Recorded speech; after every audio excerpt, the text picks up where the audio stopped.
Assalamualaikum warahmatullahi wabarakatuh. Perkenalkan, nama saya Anggun Kesuma Dewi dari kelas 2A dengan NIM 05.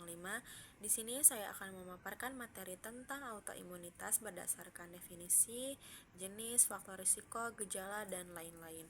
Yang pertama ada definisi autoimun. Itu penyakit autoimun adalah kondisi ketika sistem kekebalan tubuh malah menyerang sel, jaringan, atau organ tubuh itu sendiri. Serangan diri sendiri itu disebut dengan autoimunitas.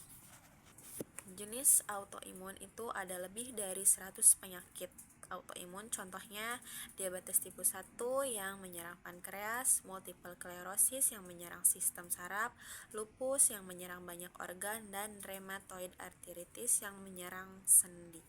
Faktor resiko autoimun, resikonya itu dipengaruhi oleh faktor genetik dan paparan lingkungan seperti virus, bakteri, pola makan, serta obat-obatan. Faktor ini diyakini ikut menyebabkan meningkatnya kasus autoimun tiap tahun. Ada gejala autoimun juga, gejala tergantung jenis penyakitnya. Misalnya pada rheumatoid arthritis itu contohnya kelelahan, kekakuan sendi, nyeri, dan bengkak. Lalu pada multiple sclerosis itu contohnya kelelahan, gangguan penglihatan, dan hilangnya keseimbangan. Di sini juga ada autoantibody. Nah, autoantibody adalah antibody yang menyerang jaringan tubuh sendiri. Mereka bisa terdeteksi di darah bertahun-tahun sebelum gejala itu muncul. Tapi tidak semua orang dengan autoantibody akan mengembangkan penyakit autoimun. Lalu ada autoimun dan toleransi umum. Pada orang sehat, sistem imun tidak menyerang tubuh sendiri. Hal ini disebut toleransi imun. Jika mekanisme pengawasan gagal, toleransi hilang dan muncullah autoimunitas. Antibodi juga memiliki peran. Peran antibodi itu berfungsi untuk menetralkan patogen atau menandainya agar dihancurkan oleh sistem kekebalan.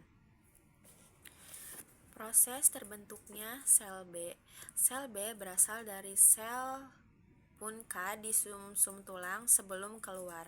Sel B diuji apakah bereaksi terhadap antigen tubuh sendiri. Jika bereaksi, mereka akan mati. Yang lolos pindah ke limpa, diuji lagi lalu baru masuk ke kelenjar getah bening untuk menunggu infeksi.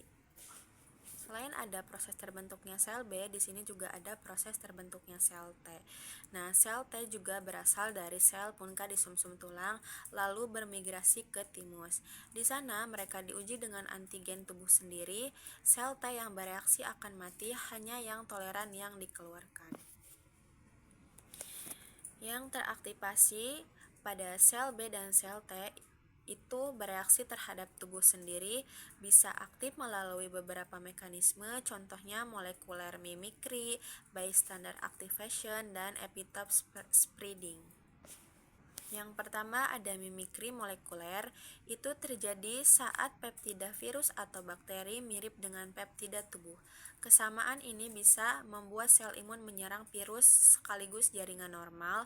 Lalu yang kedua ada aktivasi bystander, terjadi saat sel dendritik mendeteksi infeksi dan aktif. Jika membawa antigen tubuh sendiri, ia bisa mengaktifkan sel B dan sel T pada autoimun. Lalu di sini juga ada penyebaran epitop. Proses di mana antibodi atau sel T yang awalnya menyerang satu bagian protein meluas menyerang bagian lain, sehingga peradangan semakin parah dan penyakit makin berkembang. Lalu ada persistensi virus. Beberapa virus bisa tetap hidup dalam sel tubuh dan tidak bisa dihilangkan sistem imun. Aktivasi imun yang terus-menerus ini meningkatkan peluang terbentuknya sel B atau sel T pada autoimun. Selanjutnya ada gejala yang bergantung pada target antigen. Jika target autoantibody hanya ada di satu organ, itu contohnya pada pankreas di diabetes tipe 1. Kerusakan hanya terjadi di sana. Jika target ada di banyak organ, contohnya pada lupus, kerusakan ini bisa menyebar ke seluruh tubuh. Dan yang terakhir ada terapi autoimun. Ini belum ada obat yang bisa menyembuhkan autoimun. Terapi itu fokus pada mengurangi gejala dan peradangan, misalnya dengan imunosupresan, steroid, dan NSAID. Terima kasih, kurang lebihnya mohon maaf. Wassalamualaikum warahmatullahi wabarakatuh.